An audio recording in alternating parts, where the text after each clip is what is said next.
Oke, Assalamualaikum warahmatullahi wabarakatuh.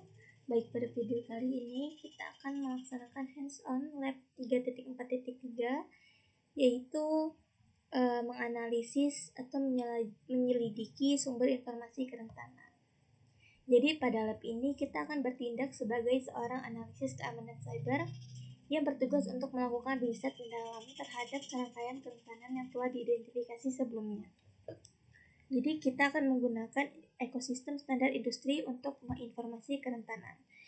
Tujuan utamanya yaitu untuk menelusuri dan menghubungkan informasi dari 4 sumber utama, yaitu CVE atau Common Vulnerabilities and Exposure untuk mengidentifikasi kerentanan secara unik, lalu CWE Common Weakness Enumeration untuk memahami tipe kelemahan perangkat lunak yang mendasarinya, lalu NIST-NPD atau National Vulnerability Database sebagai database terpusat yang kaya akan analisis dan data tambahan, lalu CPSS atau Common Vulnerability Scoring System untuk mengukur dan memahami tingkat keparahan atau severity dari setiap kerentanan.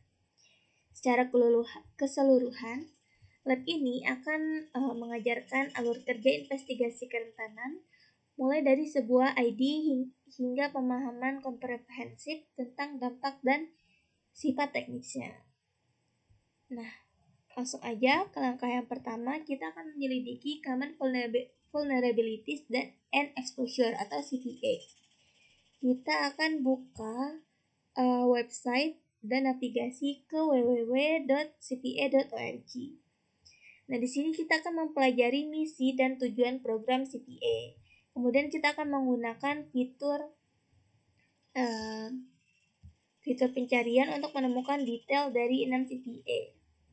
Nah, di sini kita akan menggunakan pencarian. Kita ketik CVE 2021 41617. Nah, langkah ini bertujuan untuk mengenalkan kepada kita CVE sebagai kamus kerentanan.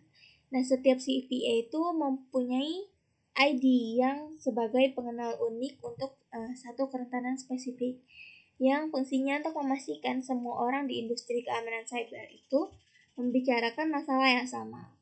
Nah, kita akan berlatih mencari informasi dasar seperti produk yang terpengaruh dan tautan referensi.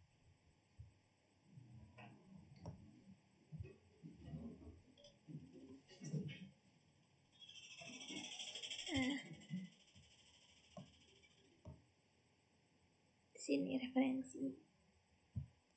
Kemudian step kedua, kita akan menjelajahi Common Weakness Enumeration.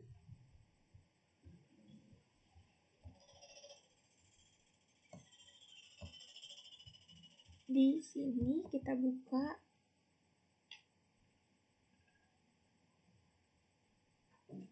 Nah, di halaman detail CVA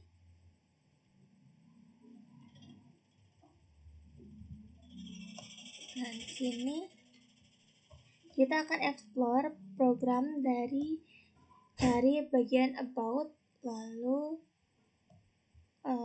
overview.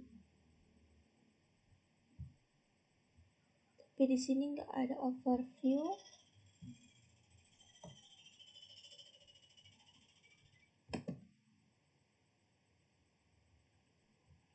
Oke.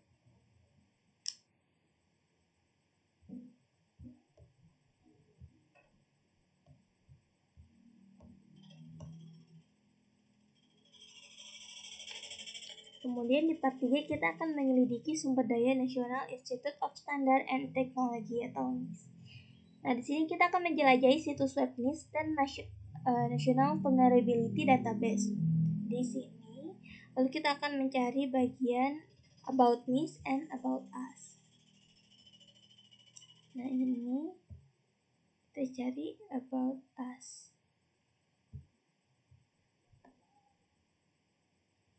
Nah, di sini kita bisa melihat bagian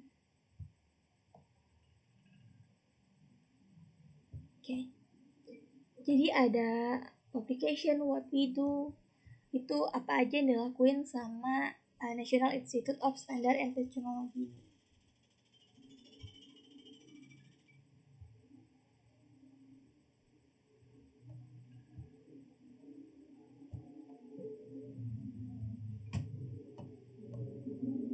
Nah, ini ada visional, ada visi misinya.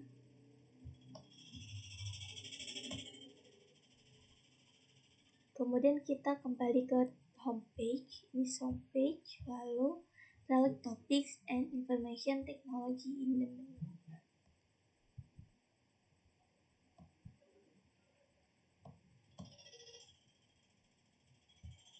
Tapi di sini tidak ada topics.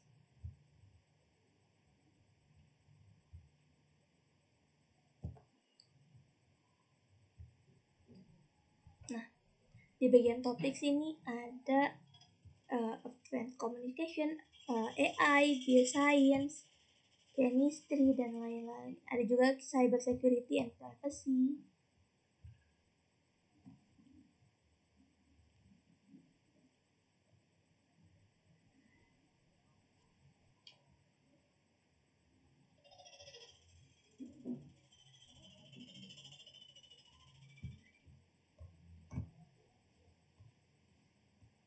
Ini information technology.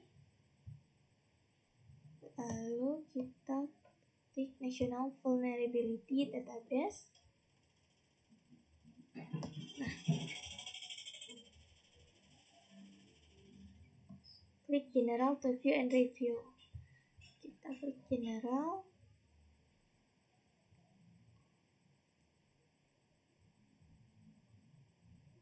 Nah, di sini jadi National Vulnerability Database ini merupakan database yang dibangun atas daftar CVE.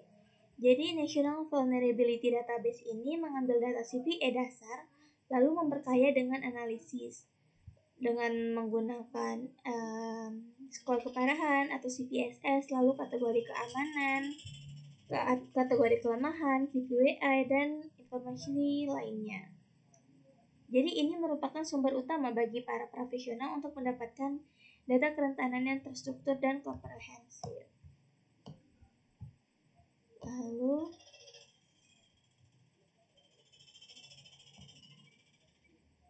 kita lanjut ke part 4, yaitu riset menggunakan Common Vulnerability Scoring System atau CVSS. Nah, kita buka situs web CVSS. Nah, di sini itu kita bisa memahami metrik-metriknya lalu menggunakan informasi vektor dari halaman NVD ke sebuah CVE. Nah, kita bisa klik specification document. Jadi CVSS ini merupakan sistem penilaian standar untuk menjawab pertanyaan. Nah, sehingga kita bisa belajar bagaimana skor keparahan, misalnya di sini itu ada 7,5 high, dihitung berdasarkan faktor-faktor seperti faktor serangan, attack vector, lalu kompleksitas serangan, dan dampaknya pada kerahasiaan, integritas, dan ketersediaan sistem.